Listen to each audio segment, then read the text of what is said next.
ain't no surer way to find out whether you like people or hate them than to travel with them. Mark Twain was an American original whose engaging stories made him a global icon. He was a satirist, lecturer, and writer. The New York Times once called Twain the greatest humorist this country has produced. But before Tom Sawyer, before Huckleberry Finn, and long before he was known as the father of American literature, Mark Twain worked as a little-known roving newspaper correspondent. Anyone who reads a newspaper might have caught his name, but he's not a literary figure at this point. Twain's big break came in 1867, when he convinced the owners of a San Francisco newspaper, the Daily Alta California, to pay his fare on the world's first cruise ship. To the proprietors of the Alta California, send me $1,200 at once. I want to go abroad. Yours truly, Mark Twain. The brash 31-year-old reporter would take passage on the Quaker City steamer bound for Europe, the Holy Land, and the ancient walled city of Jerusalem. Twain's wanderlust is very interesting. He had this need to get out, to move on, to see something new. And what better than to travel halfway across the globe?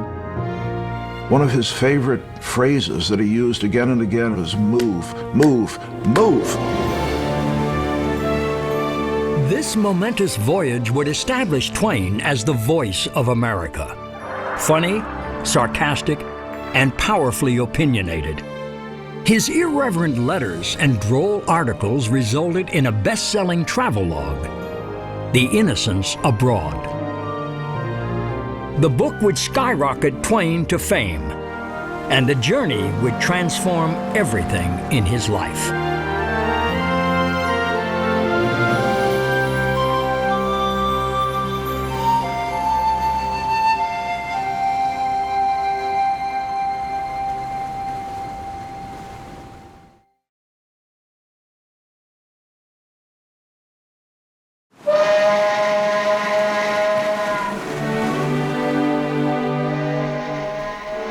Missouri rests on the banks of the Mississippi River.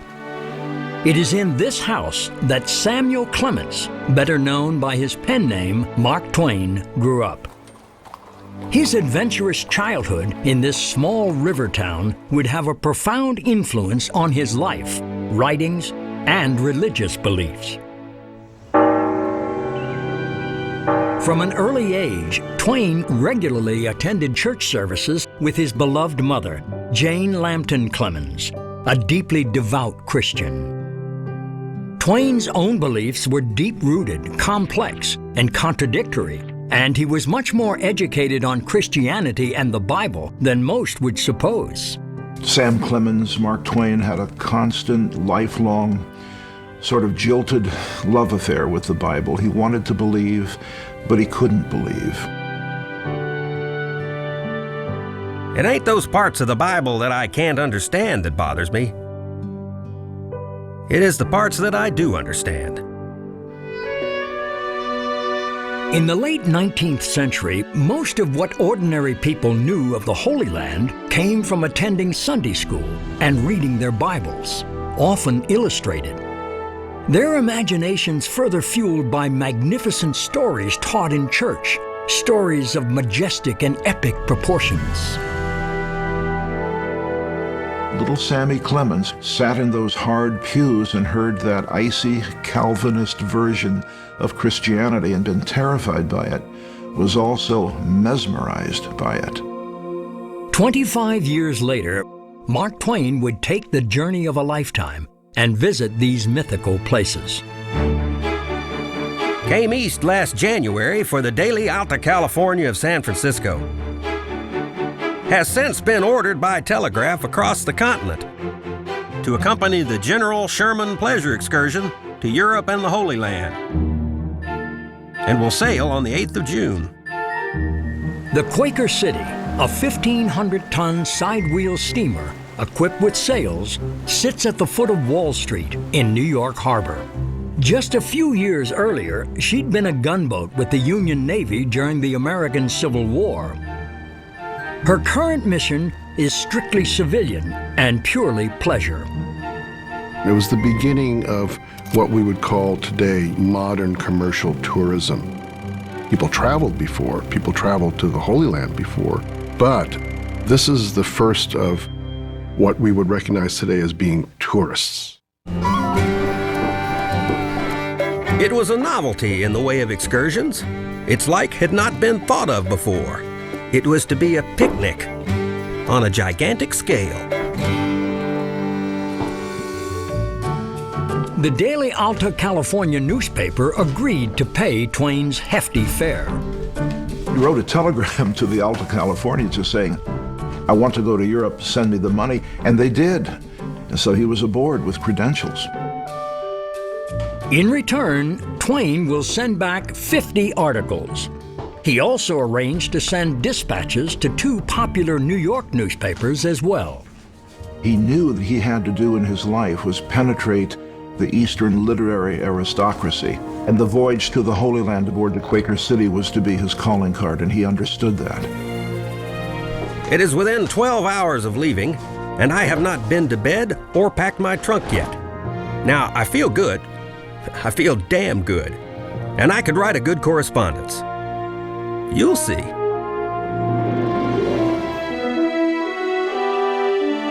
The Quaker City voyage was originally billed as one of celebrity. Famed religious leader Henry Ward Beecher was to lead the expedition. Henry Ward Beecher was possibly the most famous minister in the world at this time. If you wanted to belong to his church, you had to pay a fairly stiff pew fee just to get in. Beecher himself had wanted to lead this cruise to the Holy Land. He eventually bowed out because his parishioners didn't want him absent from the church. They'd paid good money for those pews, and they wanted Beecher up there in the pulpit, by God. Many luminaries signed on to entertain the passengers during the arduous voyage. The popular Fanchon the Cricket, actress Maggie Mitchell, who performed before Abraham Lincoln, and the Civil War hero Robert Hendershot, known as the drummer boy of the Rappahannock. Also expected to book passage, the great Civil War General William Tecumseh Sherman. One by one, these celebrities decided that they couldn't make it. Until at the end, Sam Clemens, who had showed up drunk at the booking office, found himself the star attraction of the voyage. In a weird way, he became the headliner. And that gave him a certain kind of status on board. I think it probably led to some resentments as well. He wasn't quite the celebrity people had bargained for. Mark Twain is the most famous person in the group, even though he himself has only published 1 book. Twain was beginning to gain recognition for his first book, a collection of short stories called The Celebrated Jumping Frog of Calaveras County. When he began the cruise, he's more or less just a comic performer. He's known as a Western humorist. He's what I would characterize at that point of his life as a bohemian. He's counterculture. He was irascible, endlessly curious. He had an alarming amount of energy and nothing to lose, which makes for a great recipe for comedy. It is a very key period in his life. On June 8, 1867, the Quaker City and her 65 passengers embark on an extraordinary 5-month voyage. The ship will sail to 5 major ports throughout the Mediterranean. The grand goal of the expedition, the Holy Land and Jerusalem.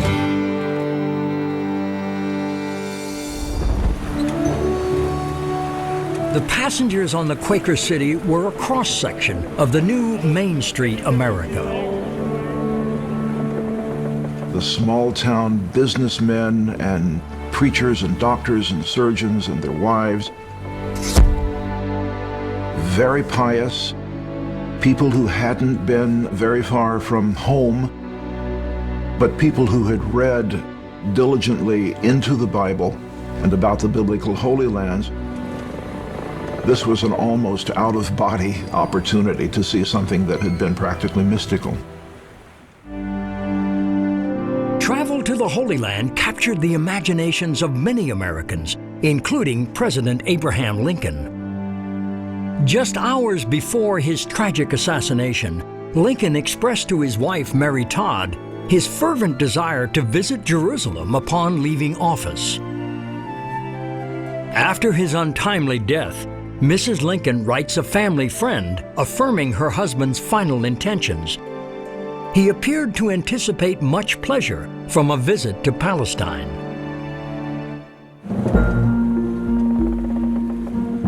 The ship wasn't even out of New York Harbor before he realized that the people around him were a priceless source of reportage and humor and American folklore. He definitely likes making fun of himself and the others around him. And he does make fun of himself. He's an equal opportunity mocker. As the excursion went on, the humor that he found in these people was sort of replaced by a kind of distaste for their incessant piety, their nightly prayer meetings. Oh, grant that they may find it easy today. So devout were some of the passengers that the ship's captain was asked if he could weigh anchor and stop the Quaker City mid-voyage in order to observe the Sabbath. Lord Jesus. Among the most pious members of the group is Colonel William Denny, an ex-Confederate officer and shipboard expert on biblical history. He led many of the nightly prayer meetings, which most of the faithful dutifully attended. Typically absent, Mark Twain. He was the one who conspicuously did not join in the prayer meetings. He organized a little group of like-minded young men who called themselves the Quaker City Nighthawks. Later, they called themselves the Sinners. They are people who play cards, smoke, drink, and basically have a good time. Dear folks, I have got a splendid, immoral, tobacco-smoking, wine-drinking, godless roommate who is as good and true and right-minded a man as ever lived. He's kind of the James Dean of the 19th century. He's a bad boy. He loves being a bad boy. The other passengers began to almost obsess on the debauchery that was going on there. They wrote in their own journals that Mr. Mark Twain is very vulgar, and he says the most outrageous things. He said he thought he would throw up his immortal soul.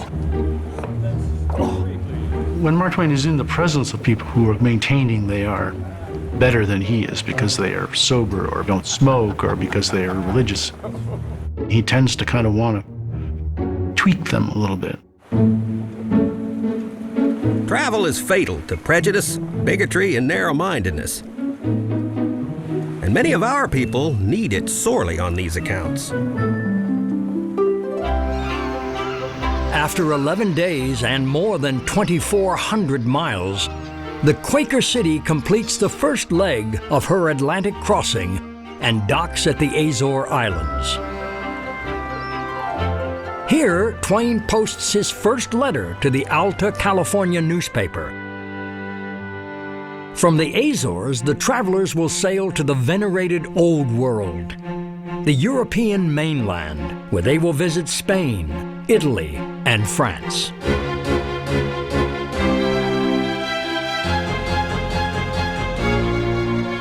Americans in the mid-19th century still had a strong inferiority complex about Europe, and Europe was very happy to reinforce that inferiority complex. Everything was to be looked at with a degree of reverence. Twain does not possess that, apparently, in his genetic makeup. He's not going to go over there and be intimidated or be impressed. In effect, Europe has to prove itself to Twain. The people of those foreign countries are very, very ignorant. In Paris, They simply opened their eyes and stared when we spoke to them in French. We never did succeed in making those idiots understand their own language. In Paris, we see a great deal of Twain as the comic performer, working on his shtick. With tongue firmly in cheek, Twain describes a performance of the scandalous and risque French dance, the can-can. The idea of it is to dance as wildly as you can, expose yourself as much as possible, and kick as high as you can. I placed my hands before my face for very shame, but I looked through my fingers. There's a wonderful scene where he goes into the Parisian barber to have himself beautifully coiffed. From earliest infancy, it had been a cherished ambition of mine to be shaved someday in a palatial barber shop of Paris. Unable to find the mythical Parisian barber of his dreams, Twain finds himself in the shabby back room of a wig-maker's shop. The first rake of his razor loosened the very hide from my face and lifted me out of the chair. He dried my features with a towel and was going to comb my hair, but I asked to be excused. It was sufficient to be skinned. I declined to be scalped. His encounter with a Parisian barber begins a series of disappointments. He doesn't get the shave he would have liked. They fly through the Louvre.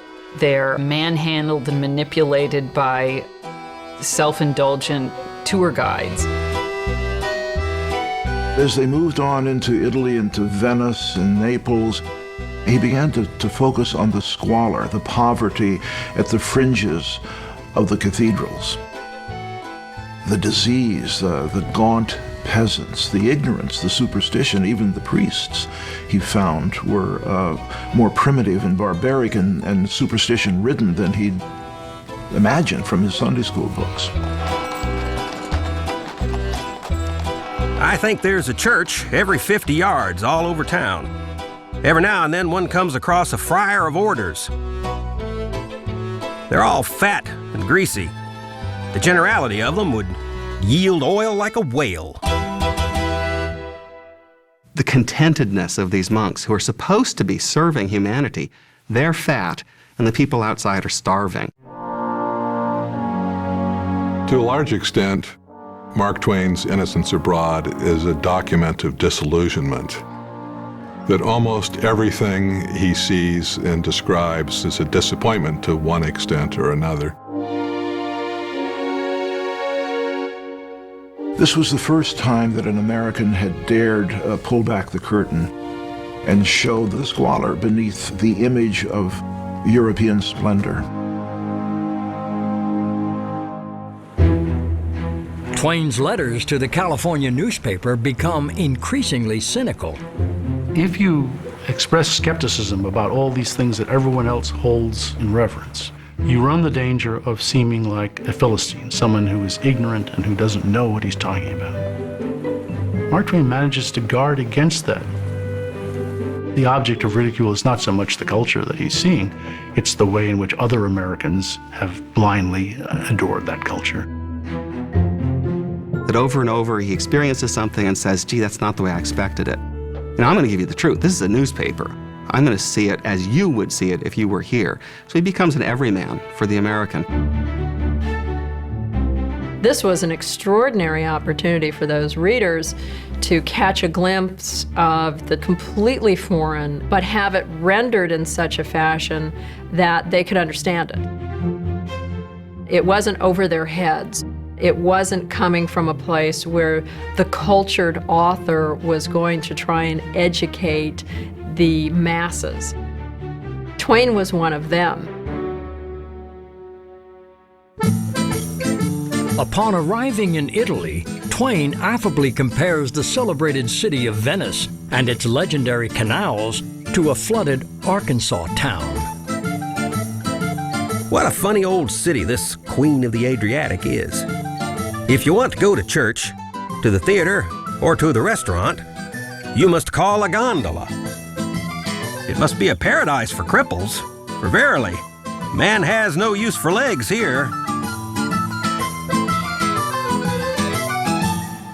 Twain, by the time he gets to Rome, is exhausted with great works of art, tour guides who want him to be amazed and stupefied by how overwhelmingly beautiful these artifacts are.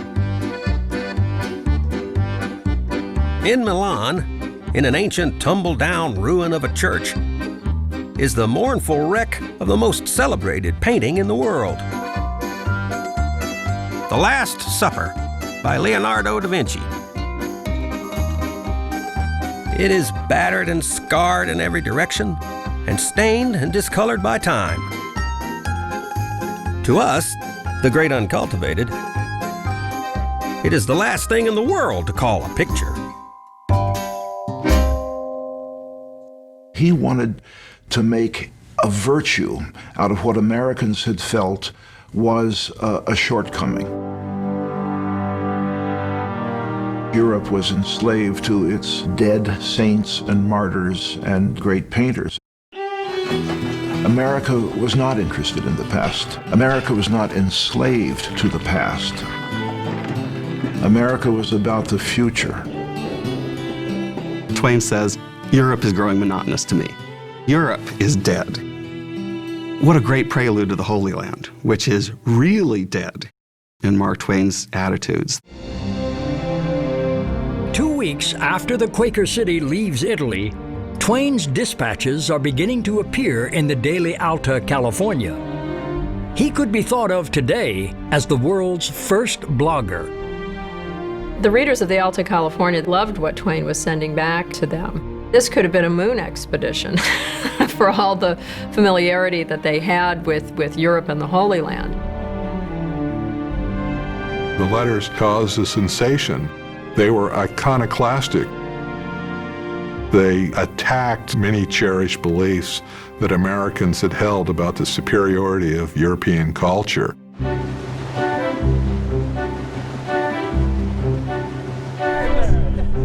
Over the next 3 weeks, the steamer docks at ports in Greece, Russia, and Turkey.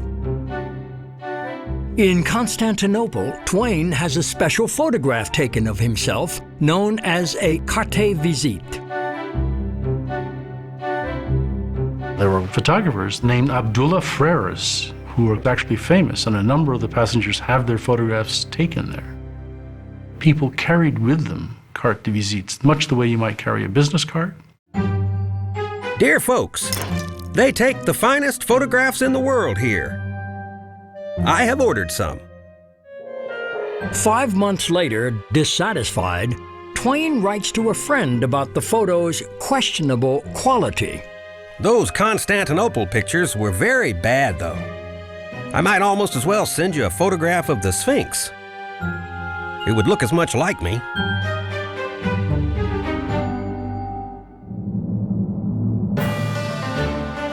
The Quaker City makes the short journey from Turkey to Lebanon. It is here that they will make their final preparations for the journey to the Holy Land and Jerusalem.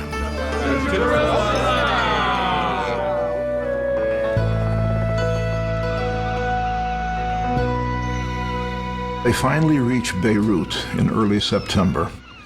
Now they're getting into the heart of the journey. The Quaker City passengers break off into smaller groups and they go their separate ways. It was a novelty. The pure tourism trip was something new. There weren't models for this kind of traveling before. So they were learning about it, experimenting as they went. American travelers wishing to explore the Holy Land frequently began their journey in Beirut. Here, the U.S. consul assisted travelers with documentation while also providing English-speaking guides, known as dragomen. They're more than guides showing you around. The dragoman negotiated all of the arrangements, provided all accommodations, horses, food. They were able to come up with everything that you could possibly imagine. Sam wants to join a group of men that is going to make the most difficult trek of all. They're going to go south 55 miles to Damascus and then another 155 miles to Jerusalem, the cradle of the Christian faith. The trek will have to be made across burning desert, temperatures well over 100 degrees. So most of the passengers are just simply not able to do this. The rest of the travelers wisely choose to stay on board the Quaker City and sail to Palestine, where all of the pilgrims will reunite and begin their explorations of the Holy Land together. Right before Twain takes that trip into the Holy Land, he's hoping to find some sense that despite the way that he has seen religion commercialized and used, that there's a core, that there is a reason for belief.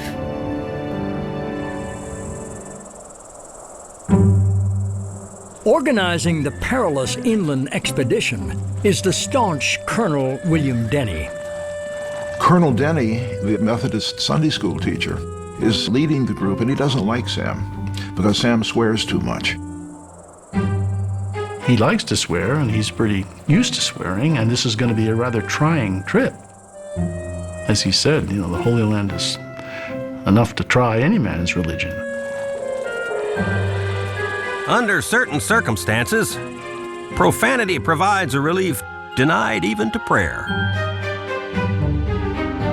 Sam actually has to prostrate himself before Colonel Denny and promise not to say one naughty word during the entire trek.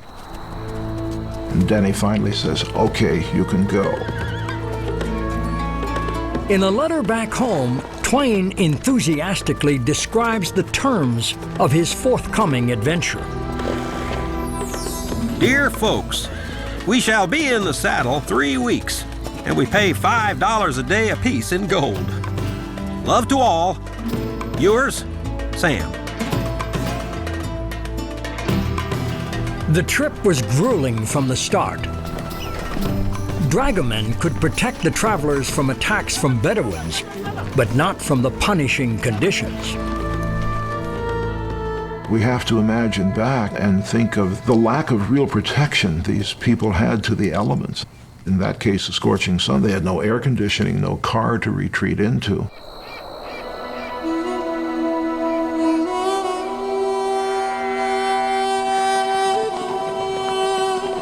It was hot, dry. There are places where they can't get water because Islamic residents do not want Christians to profane their wells. And there were hostilities. The inconvenience of travel at that particular time, just how primitive it was. It's remarkable, absolutely remarkable, nobody died. Mark Twain was a guy who had actually experienced some pretty rough living in the American West. He understood that on this overland expedition that they would be living in tents, and what he was thinking of was something like a Western camping trip, where he would sleep on the ground in a bedroll and maybe a pup tent over him.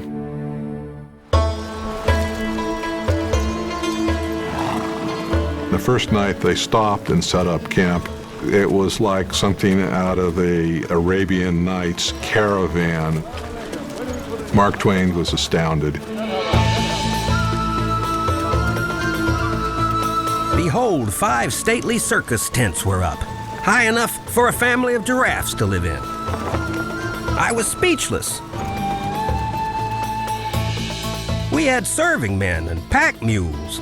I wondered what in the very mischief we wanted with such a turnout as that. For 8 men?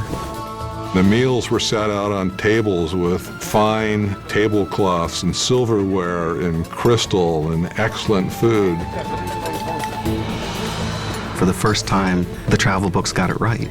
This image of the Arabs popping up these tents and living in luxury was true. Unbelievable. And much of the trip so far, nothing had lived up to that expectation.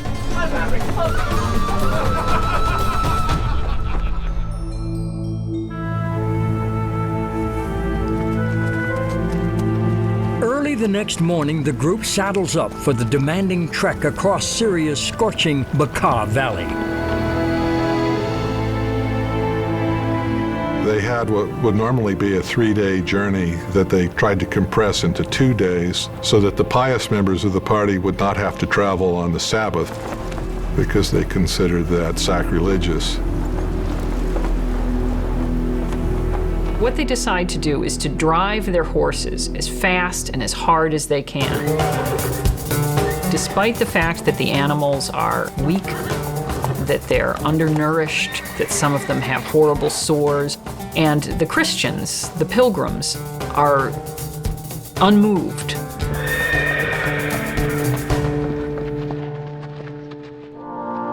This is the point in The Innocents Abroad where Sam's sort of playful skepticism toward the pilgrims turns dark and turns really into anger.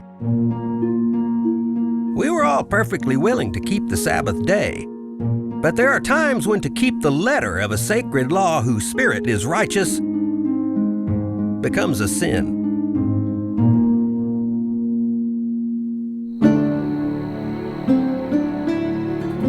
Twain and his weary companions have now navigated more than 8,000 miles of land and sea and are finally nearing the legendary land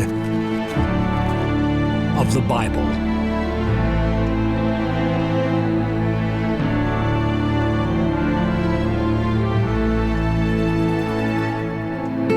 Try and imagine coming through the Golan, the hot, rocky terrain. They were all very thirsty, and suddenly they see this lush area in the valley below them. The headwaters of the Jordan is where you have the palm trees and the pomegranates and the lush berries, and all fed by this cool, fresh water coming right out of the mountain cave. This is where he came to, and this was a paradise. After this incredible journey, the intrepid travelers arrive at the ancient Roman city of Banyas. From these ruins, just a few miles above the Jordan River, they gaze out at the hallowed ground of the Promised Land. For Twain and his travelers, Banyas was the first location in the Holy Land where they're coming in contact with the New Testament. Literally the place where Christianity was founded. This was the first holy site in the Holy Land.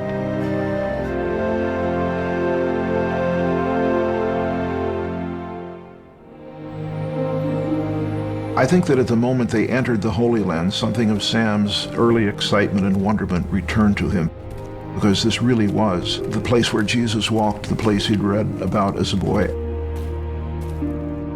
This is the first place we have ever seen whose pavements were trodden by Jesus Christ. But that moment quickly disappeared. Things got back to normal, which was to say hot, dusty, irreverent, hypocritical.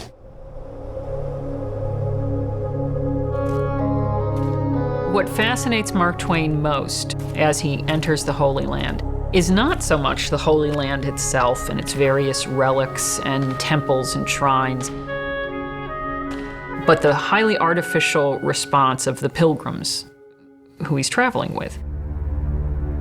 He's amused at their weeping over various tombs and sites. He's repulsed at their vandalism of these same sites. Every place the pilgrims go in the Holy Land, they want to take away souvenirs, and they chip away at shrines and buildings. I wish this vandalism could be stopped.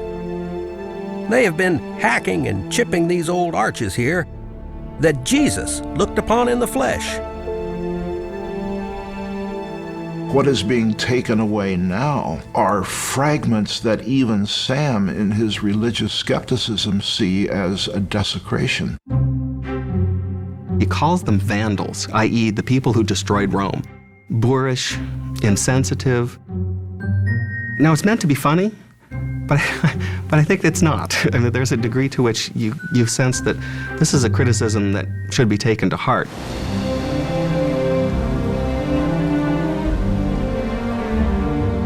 The troop moves on towards the legendary Sea of Galilee, near the ruins of the ancient synagogue in Capernaum. This is where Jesus based his ministry, and where he is said to have performed many of his healing miracles. With the Sea of Galilee, you have the clash of the romantic and realism. You have the group of pilgrims whose dream it has always been, apparently, to sail across the Sea of Galilee and to enjoy that and to have a deeply spiritual moment and to affirm themselves with God. These men have read about the Sea of Galilee all their lives. They never expected to see it, and here they are, and they're agog with wonder. The pilgrim enthusiasts of our party, who had been so wild with religious ecstasy ever since they touched holy ground that they did little but mutter incoherent rhapsodies.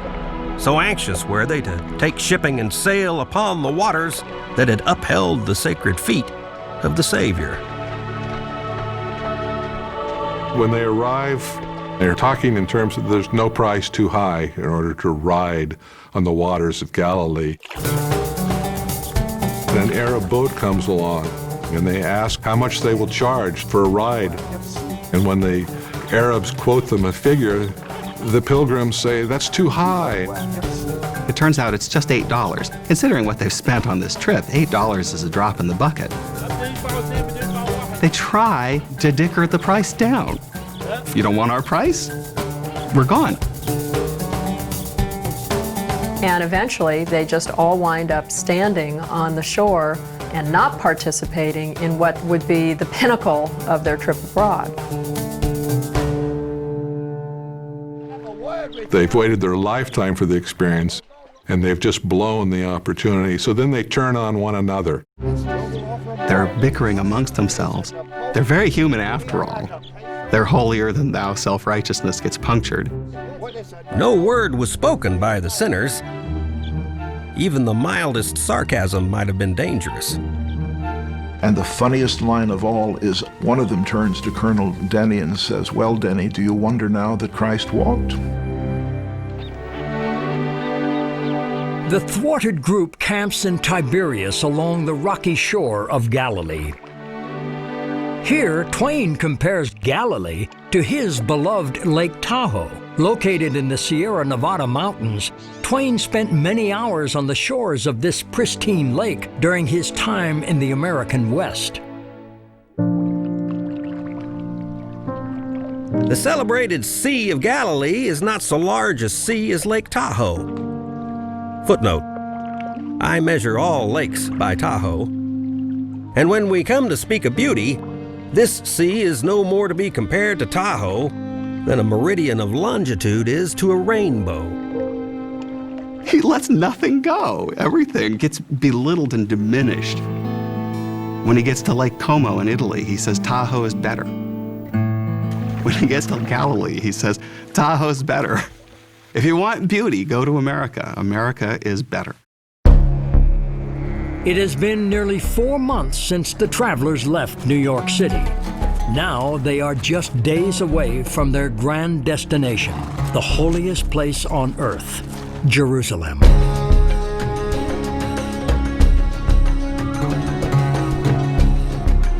The route that Twain and the Pilgrims took was the most traveled route from ancient times to modern history. No landscape exists that is more tiresome to the eye than that which bounds the approaches to Jerusalem. Rocks, rocks, rocks, roads infernal. Thought we never would get there. The approach to Jerusalem was very harsh, was very rocky, was very bleak, was with no vegetation. And this is what Twain saw.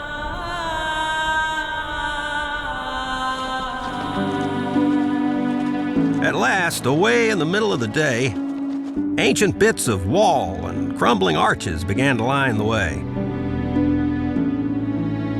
We toiled up one more hill, and every pilgrim and every sinner swung his hat on high.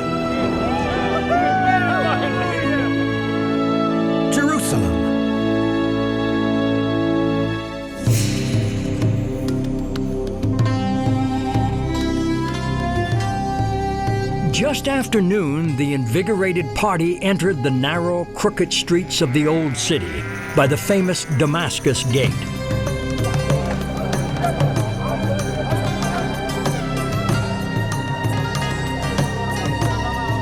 Twain and his companions take lodging in the Mediterranean Hotel.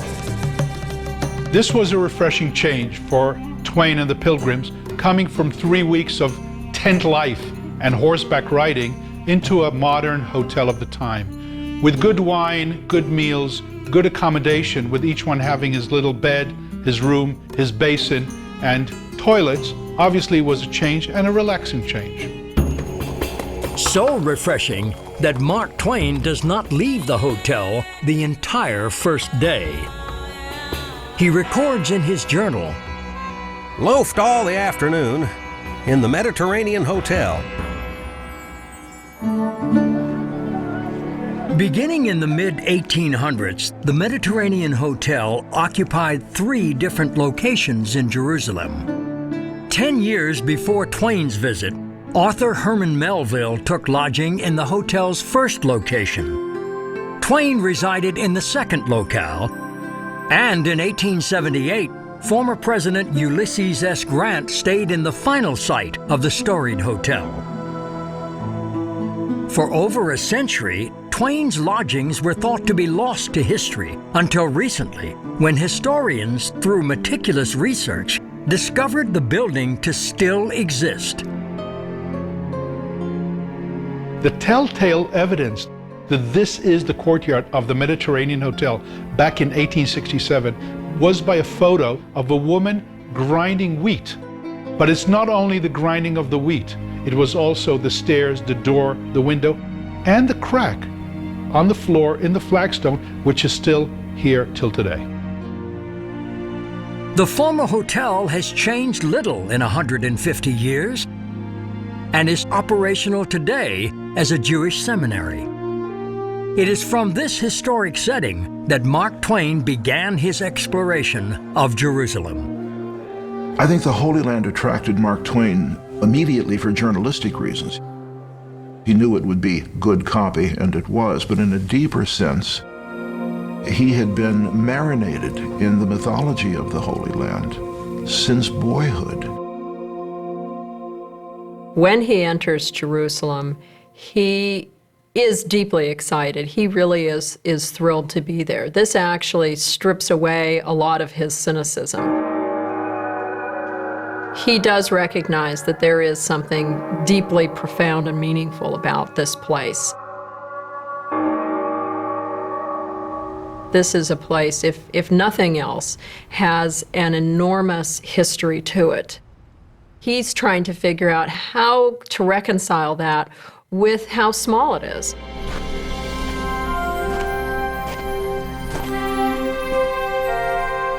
A fast walker could go outside the walls of Jerusalem and walk entirely around the city in an hour. I do not know how else to make one understand how small it is. Jerusalem is the holy city. It's the place where the great shrines are. It's the city that's still fought over by 3 religions because it is the shrine for all of them. The appearance of the city is peculiar. It is as knobby with countless little domes as a prison door is with bolt heads. The streets are roughly and badly paved with stone and are intolerably crooked.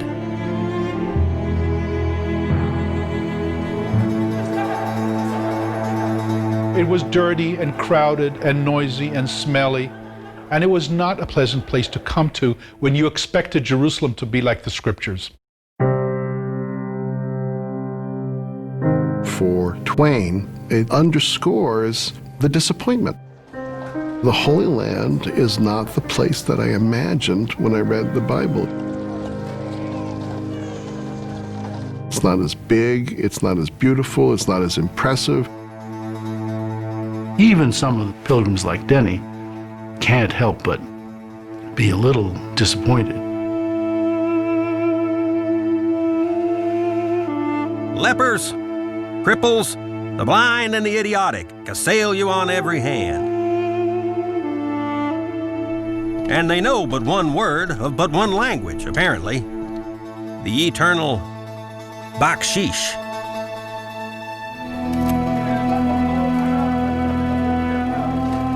He kept hearing the word bakshish, bakshish, money, alms, let's make a deal.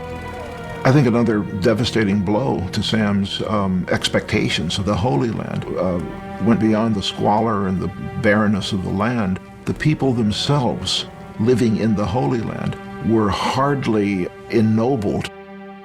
Here was human misery on a scale unimaginable to American eyes.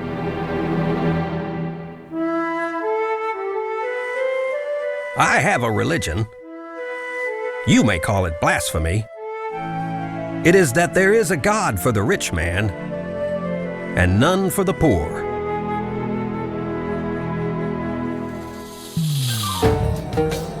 In 1867, the population of Jerusalem is composed of Muslims, Jews, Greeks, Armenians, Syrians, Copts, Catholics, and Protestants. Muslims and Christians in Jerusalem outnumber the roughly 4,000 Jews in the city. 3 short years later, the Jewish population will be the majority. Mark Twain talks about the Jews remarkably little in terms of looking at real live ones in the Holy Lands. He's got his usual garden variety prejudices about Jews, but he doesn't feel superior to them. He doesn't feel that he wants to make fun of them, and he doesn't. You do not find anti-Semitic humor anywhere in Mark Twain.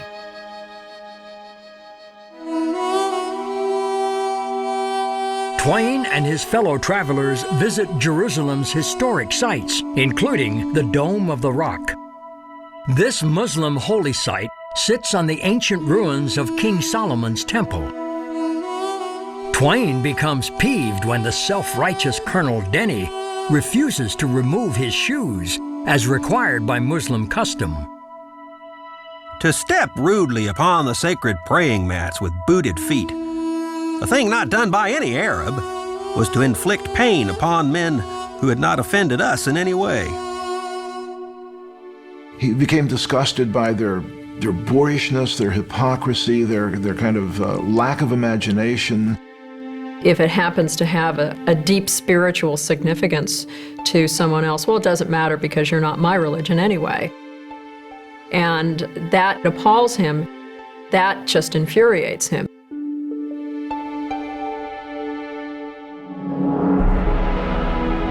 Twain's pilgrimage continues down the legendary Via Dolorosa, the path that Jesus is believed to have walked down on the way to his crucifixion.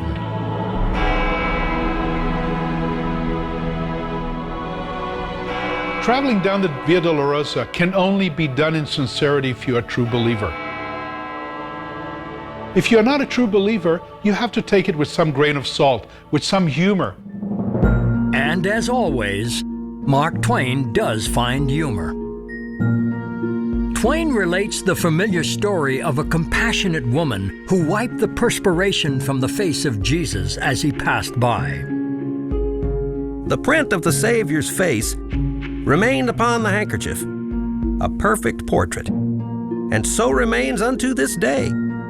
We knew this because we saw this handkerchief in a cathedral in Paris, in another in Spain, and in 2 others in Italy. He relishes pointing out how he has seen the same relics in 3 different countries. They found the crown and thorns in 3 separate cities. They were shown the nails of the cross, enough to fill a bucket, Mark Twain said. He knows how easily things can be faked and how obviously things are faked. In pointing that out, the question then becomes, do we try and think about faith in a different way, or do we just dismiss it altogether as another sham?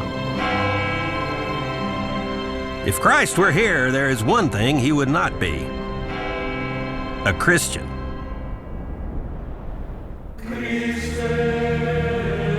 Twain's tour culminates at Jerusalem's most sacred Christian site, the Church of the Holy Sepulchre. It was the goal of every pilgrim to come to Jerusalem, to this place, to the Church of the Holy Sepulchre. This was the core. The life, death, crucifixion, and resurrection of Christ. This is where those major events took place that founded Christianity. The Church of the Holy Sepulchre is set up to be a pilgrimage site, but in our eyes today, we could see it very much in the way that certain tourist sites are set up. All these biblical shrines were placed here in the 4th century by Saint Helena, the mother of the great Roman Emperor Constantine.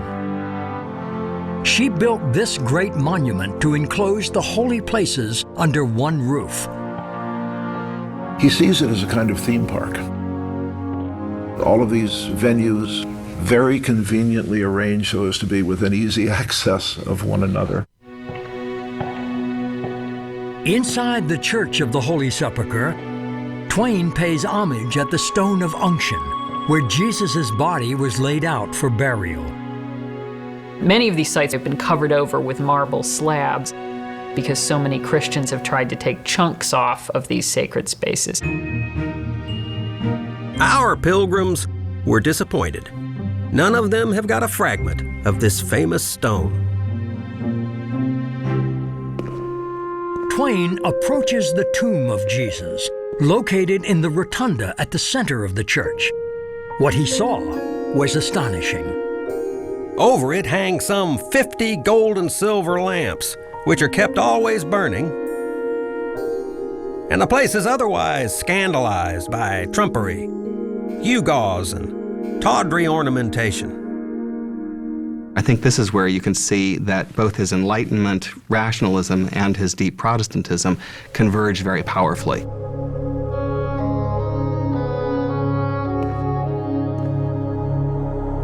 I mean, these are low church Protestants. They don't want smells and bells. They want a simple church, plain pine benches, a pulpit, no cross, no bleeding, no thorns, none of those ornaments that are supposed to whoop up your enthusiasm. What is all this stuff doing here? All sects of Christianity have chapels under the roof of the Church of the Holy Sepulchre, and each must keep to itself and not venture upon another's ground. The fighting between the denominations over rights of every alcove, every stone, every candle resulted in violence. And as a result, the Muslims, the Ottomans, took the rights over the keys to the Holy Sepulchre into their own hands. Till today, it is the same Muslim family that owns and holds the key to the holiest place of the Christian world.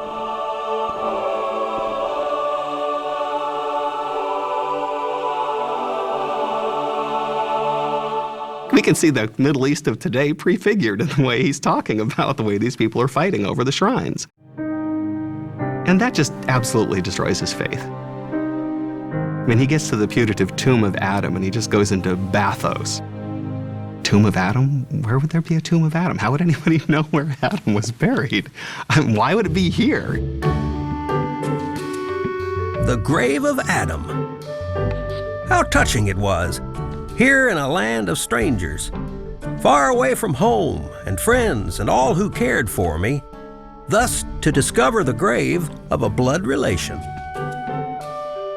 True, a distant one, but still a relation. He pulls out all the stops. He's just not going to have any of this malarkey. This is what we were coming for? This is the climax? This petty bickering over these fraudulent artifacts? I mean, there's no way we can know if they're true. He goes into this long riff. He pretends to break down and sobs because finally he's discovered the tomb of an ancestor. I deem it no shame to have wept over the grave of my poor dead relative. Let him who would sneer at my emotion close this volume here, for he will find little to his taste in my journeyings through Holy Land. It's another way to make fun, and he's a humorist. It's meant to be funny. The impact of Twain's immensely popular writings would resonate for years. A decade later, former President Ulysses S. Grant would take a world tour. He went to Jerusalem specifically, and interestingly enough, he carried, as many of the travelers did, a Bible in one hand, a tour book in the other, and a copy of The Innocents Abroad.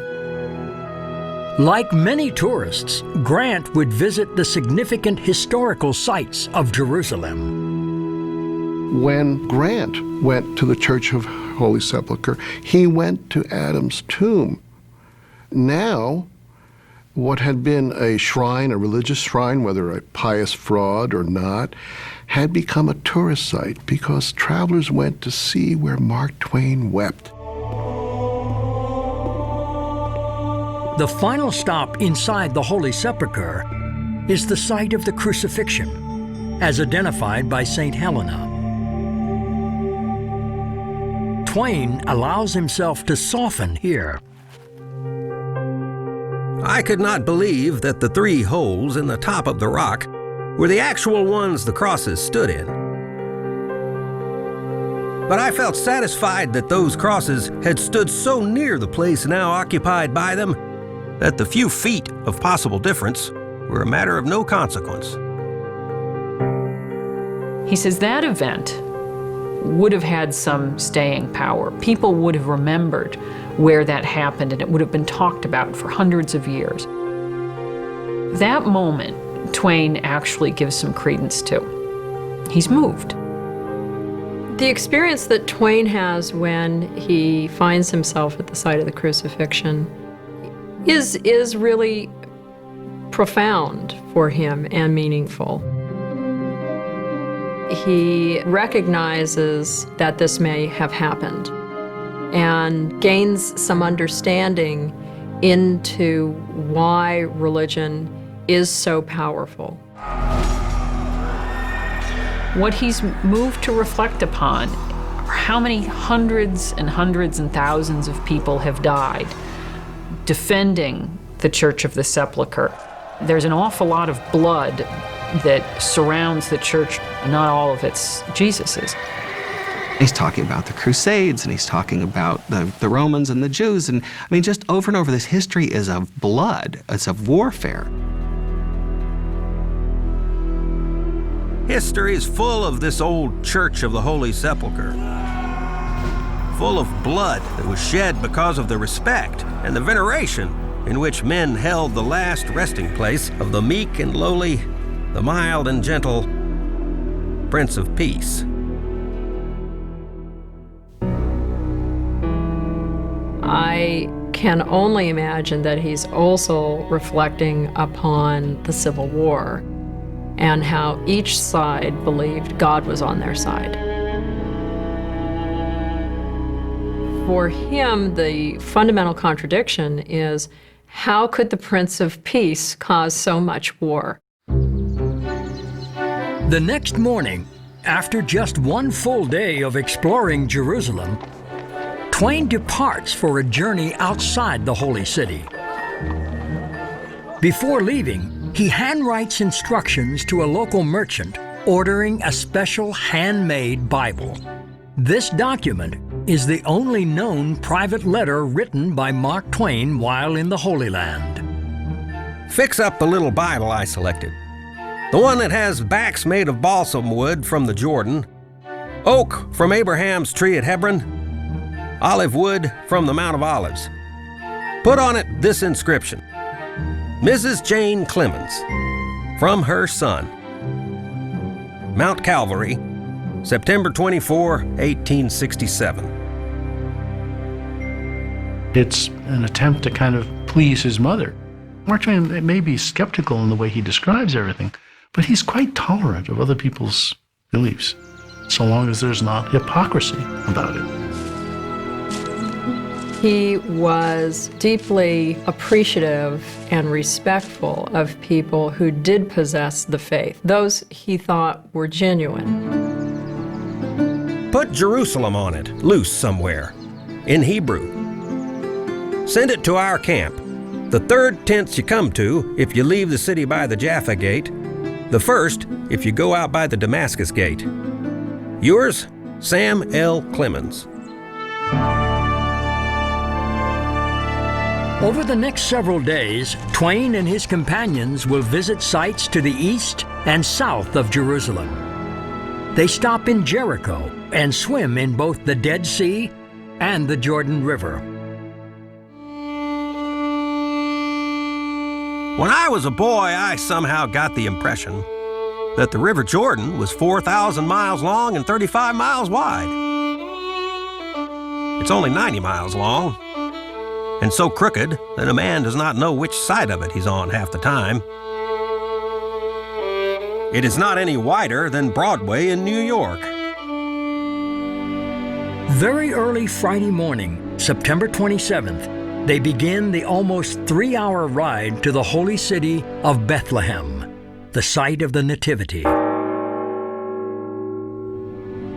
I touch, with reverent finger, the actual spot where the infant Jesus lay. But I think nothing. He was sort of shredding his Christian faith bit by bit, or his wish to be a Christian. This was almost a confirmation that the faith and all its iconography and all of its beautiful images were an illusion. They expect to see the beautiful holy city revealed to them, and they get nothing. You have a very similar scenario in The Wizard of Oz, where you have this group set out, and in the end, it's just an old man working the controls. He's been taught to believe that in the Holy Land, you'll find an encounter with God, that there is the one spot on the planet where the divine has been made human. Ultimately, though, it's a tourist attraction. It's a kind of Disneyland. Palestine sits in sackcloth and ashes. Palestine is no more of this workday world. It is sacred to poetry and tradition. It is Dreamland.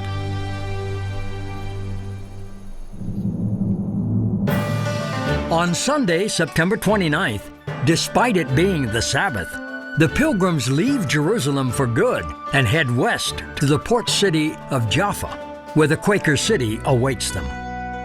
Left Jerusalem at 3:30 in the afternoon and got away. They are all relieved to be going back to the ship.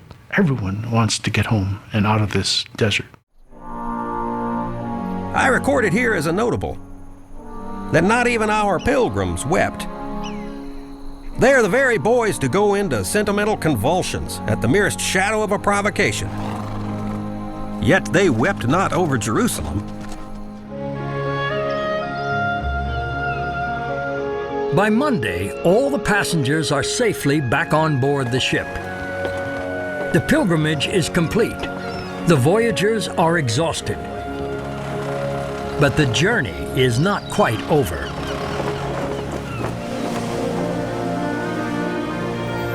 The Quaker city sets sail to Egypt, where the passengers visit the Sphinx and climb the Great Pyramids. After a final stop in Spain, the ship's captain sets course for New York, a 3-week voyage, homeward bound at last. It was on the voyage back when he really was able to sit down and apply himself to finishing the dispatches that he owed the California paper. Travel and experience mar the grandest pictures and rob us of the most cherished traditions of our boyhood. Well, let them go. On November 19, 1867, the Quaker city completes her extraordinary voyage and docks at the foot of Wall Street in New York Harbor.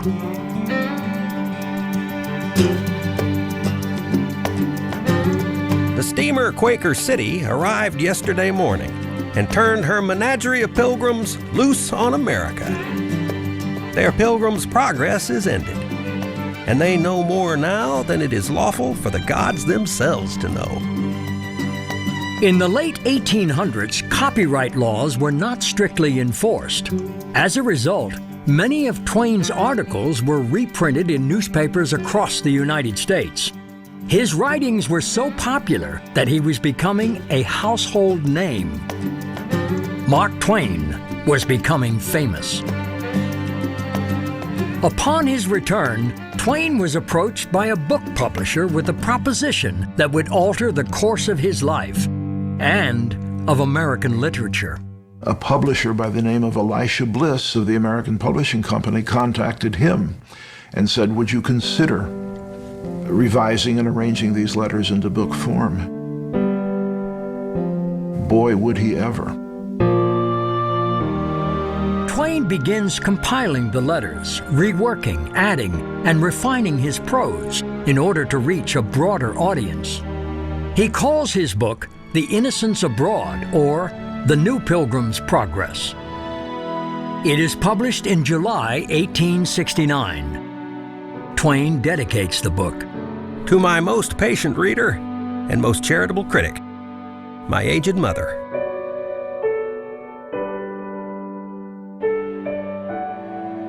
It remains irreverent and slangy, but not nearly as much as the dispatches were.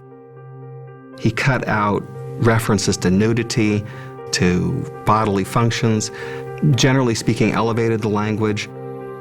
I think the bigger chance he took with The Innocents Abroad was the risk of branding himself as a blasphemous writer. That could easily have happened, but it didn't happen. So much of the book was simply brilliant reportage and description. The reviews of the book whet the public's appetite. One major reviewer noted, "The book must be taken in interrupted doses. There is more fun in it than it is safe to swallow at once." It was so damned funny.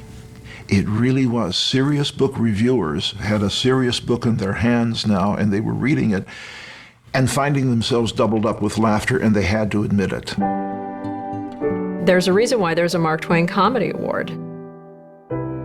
If you really read Innocents Abroad carefully, you can see the Marx Brothers, you can hear Steve Martin, you can hear Richard Pryor.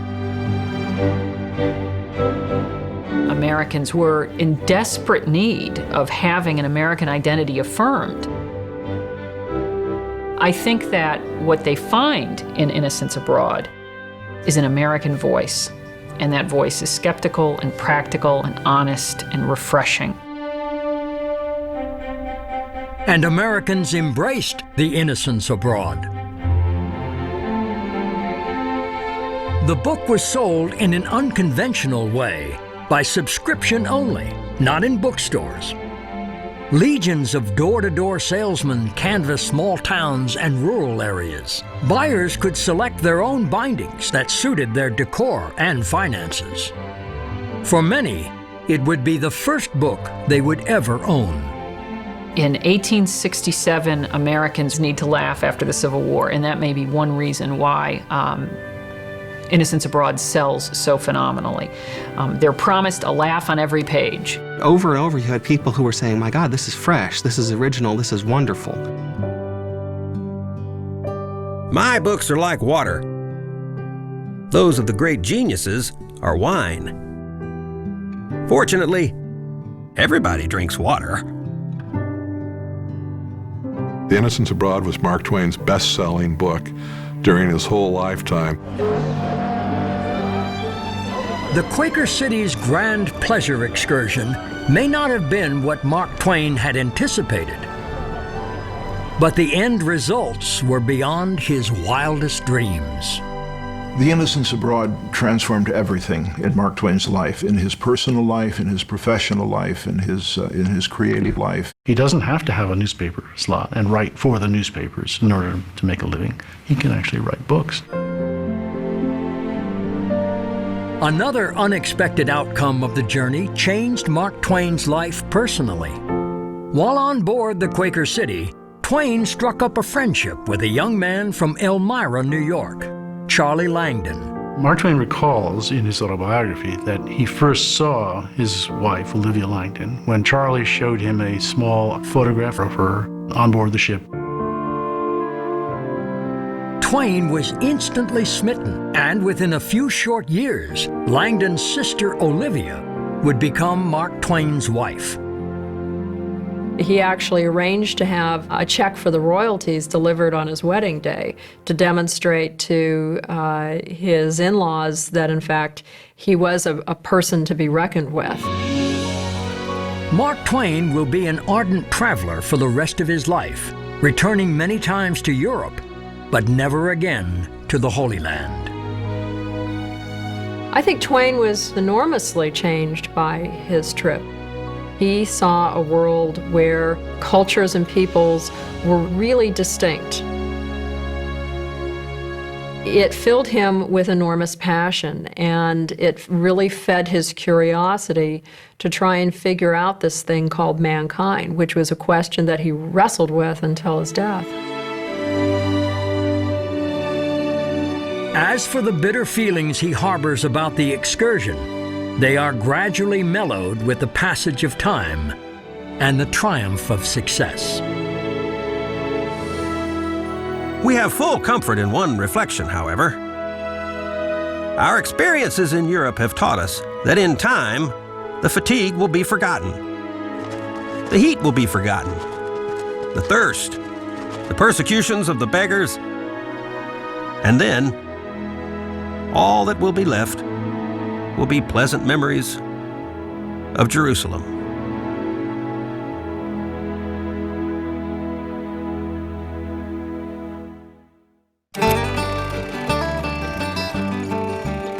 The gentle reader will never know what a consummate ass he can become until he goes abroad.